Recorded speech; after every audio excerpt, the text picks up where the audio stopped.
আজ জামালপুরের সরিষাবাড়িতে নানা আয়োজনে বিএনপির সাবেক মহাসচিব ভাষা সৈনিক ব্যারিস্টার আব্দুস সালাম তালুকদারের 25তম মৃত্যুবার্ষিকী পালিত হয়েছে।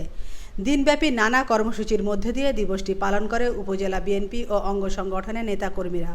এসব কর্মসূচির মধ্যে ছিল পৌরসভার আরামনগর বাজারস্থ উপজেলা বিএনপির কার্যালয়ে দলীয় পতাকা অর্ধনমিত ও কালো পতাকা উত্তোলন, কালো ব্যাজ ধারণ, শোক র্যালি, মূলবাড়ি গ্রামস্থ মরহুমের কবরে ফাতেহা পাঠ, সর্বস্তরের মানুষের শ্রদ্ধাঞ্জলি অর্পণ, মরহুমের আত্মার মাগফিরাত কামনা ও দোয়া মাহফিল।